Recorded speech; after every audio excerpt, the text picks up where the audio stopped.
Ako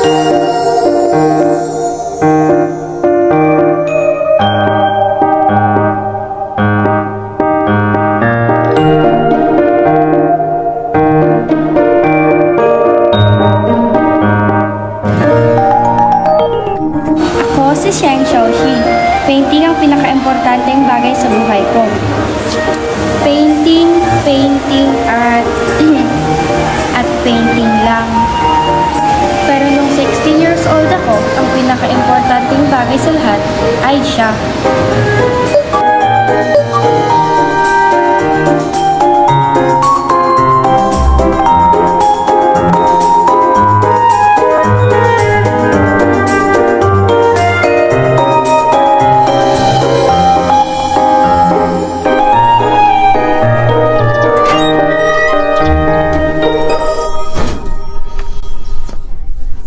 Siya, si Jiang Chen. Nakatira kami sa isang building. Pareho rin kami ng school. Jiang Chen, sabay na tayo pumasok. Lagi niya akong niyayara mag-aral. Nagtutulungan kami magpakahusay sa school. Bukod doon, ang bait-bait niya pa sa akin. Hindi man lang siya nagagalit. Kaya lang, mabilis siya maglakad. Hindi ako makahabol sa kanya. Kahit na panay ang habol ko sa kanya nung teenager ako, okay lang sa akin. Alam kong hinihintay niya ako kahit hindi niya sinasabi.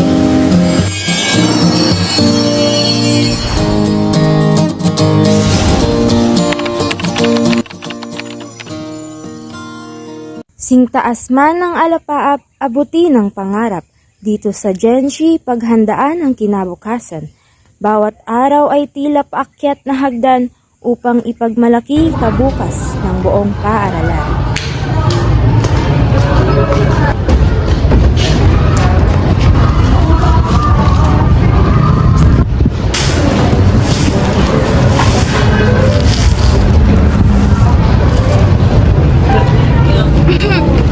Jiang Chen!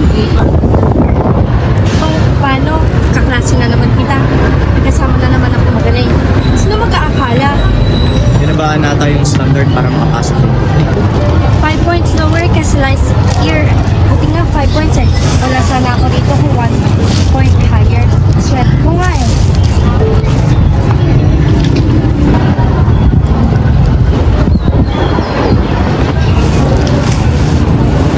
Jiang Chen!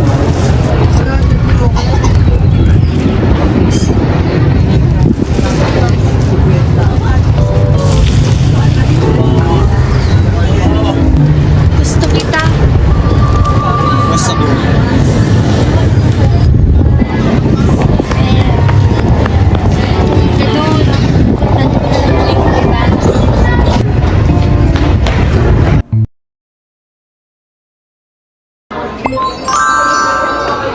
Dito ko na madali ang major exam.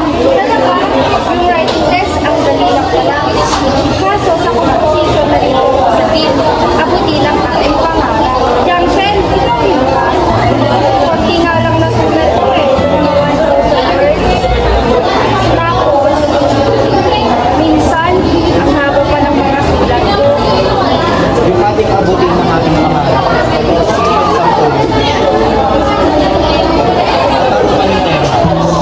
Bakit? Hindi mo alam? Yan ang grade ko sa English. Wala sa topic ng Chen sa essay. Ikaw pa rin ang pinakakulalad sa school natin. Hindi tulad ni Jiang Chen. Wala lang tutungtong siya sa middle school. Nag-aaral siya ng mabuti. Kaya siya laging highest. Samantalang ikaw, yung palaging lowest. Tama ngayon, ma'am. Magiging tulad ko ako ni Jiang Chen. Liwei, dito din babadaan mo pa uwi? Mauna na ako.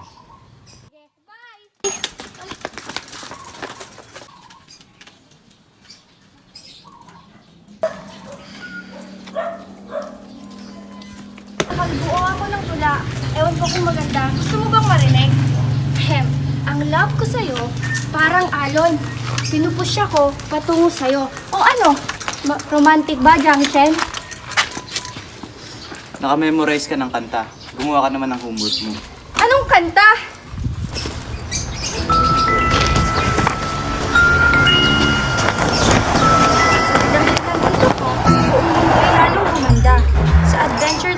magkasama, buhay mas sumaya. Ay! Kanta pala to eh! Huwag mo akong tulungan. Isang araw na kulang ako. Alam ko tulungan mo. Wala. Dahil naiinisa ka sa sarili ko, sabi mo wala akong magawa. Teka mo yan, Erka? Sino ka? Bakit kung magsalita ka parang ikaw talaga si aking Erka? Anong ginawa mo sa aking Erka? Pinatay ko siya. Bakit hindi na lang ito ang maging prinsipo ko? Pangarap ka lang. Ano nga dinadaan mo? Hoy! Hoy!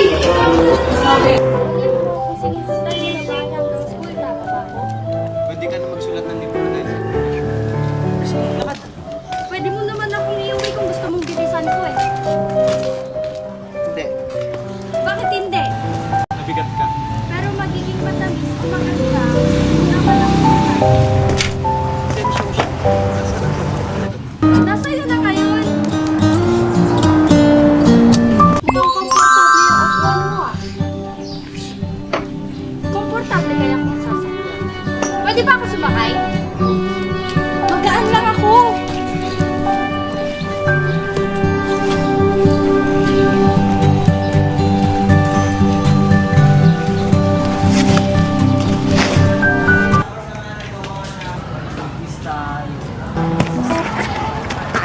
Suot mo to. Kinakabahan ako kapag naiisip ko yung tungkol sa Hartley. Sige na, bigyan mo na ako.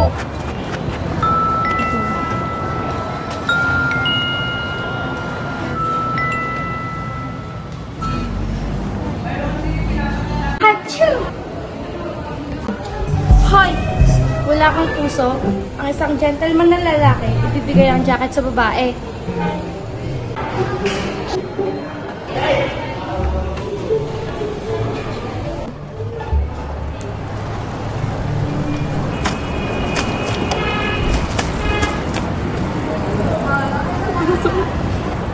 Tignan mo, wala akong kamay, oh.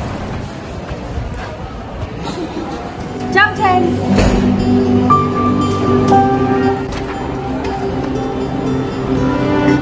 Hoy!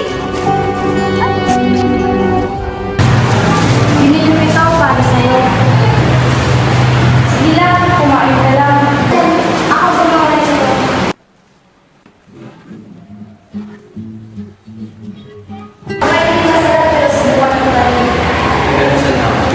Tikman mo lang. Sabihin mo sa akin kung hindi masarap para sa susunod na lang. Sige na nga, iwan mo na lang dito. Sa'yo na lang. Binili ko daw kung sabi sa akin hindi masarap. Thank you, Jang Chan. Siguro yung laki sa 11th grade. Sa tingin ko nga girlfriend niya yung kasama niya. Walang kwenta! Ibig kong sabihin, walang kwenta mga pinagsasasabi nyo. Hindi siya from 11th grade. Grade 12 siya.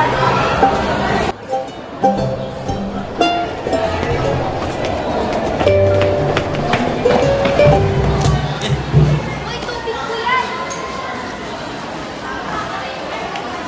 Ikaw ang nakalati para sa'yo. Sabi, nagtatakbo na mahal mo. May tubig ako. Ito na lang inumin ko. Wala!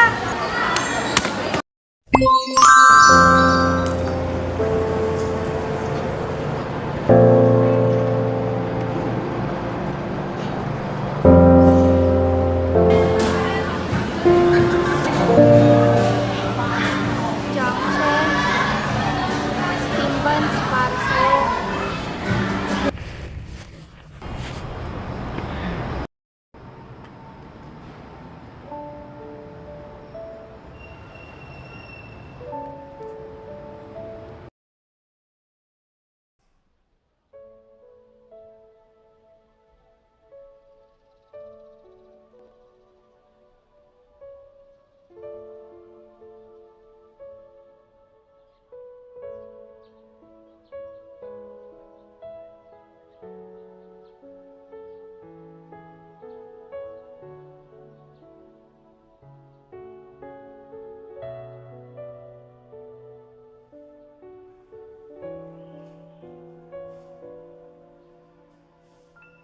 Anong ginagawa mo?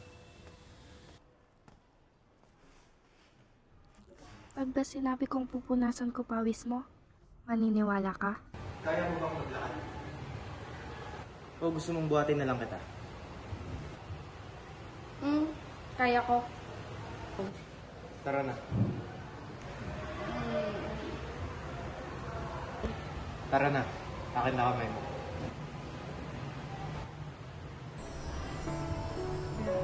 Maalala mo kaya ang mga mangyayari ngayon? Alam. Kung maalala mo, tawagan mo ako. Okay.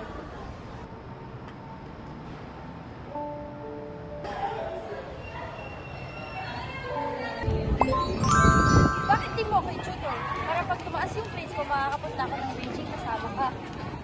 Bakit naman ako pupunta ng Beijing na kasama ka? Sino gusto mong kasama? So, ibig mo bang sabihin, ayaw mo pumunta ng Beijing? Saan ka pupunta niyan?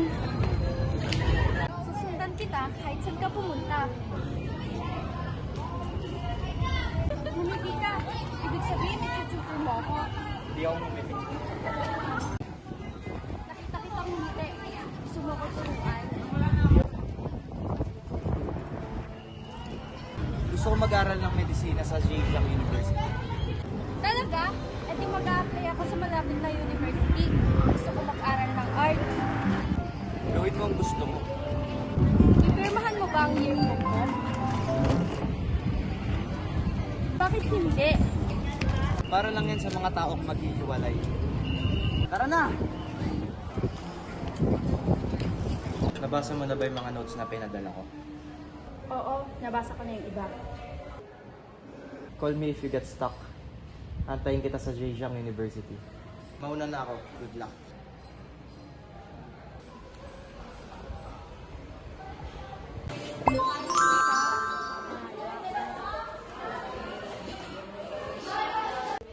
Sinusundan kaya ang tingin, no? Napapapansin ka ba kay Junkin?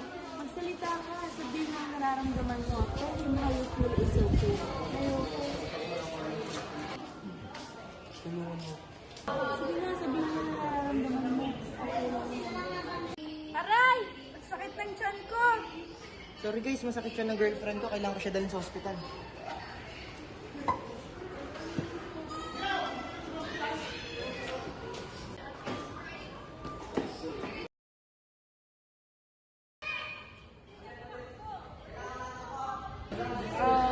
Parang narinig kong sinabi mo yung salita ng girlfriend.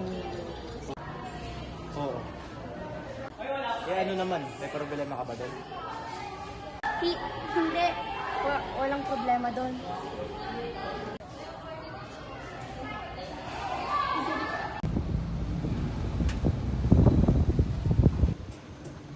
Shen Xiaoxi, halika dito.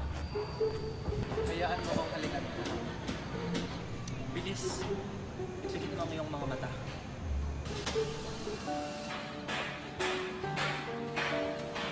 Dami sir, naboboring ako. Gusto ko mag sa bahay at magulong.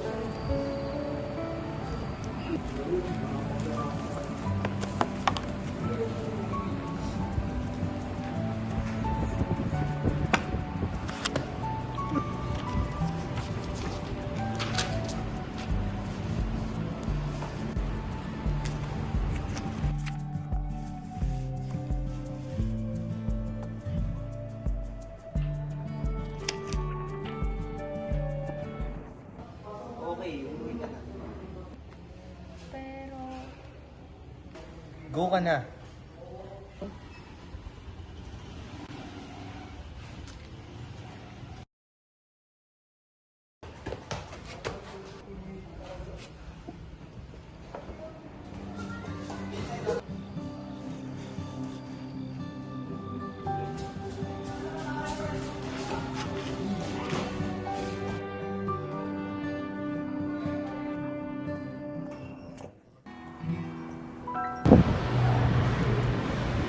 Kahanap ka ba talaga ng babaeng mas matapad, mas payat, at mas maalalahanin kesa sa akin? Ang mundo ay hindi kasimplihan ng ganito. Ang katotohanan na nahanap kita ay isa na hindi ka panipaniwala. Matulog ka na. Hindi ito ang unang pagkakataon na makalimutan ang mga sikilo ng buhay. Pero hindi ko nakalimutan ngayong gabi. Bakit lagi mo nakakalimutan na mahal kita ang buong puso? Mahal na mahal kita. Kaya kahit na maraming babae na mas matangkad, mas payat at mas maganda, mas mahigpit at mas maalalahanin kaysa sa'yo, hindi mahalaga sa akin kahit ikaw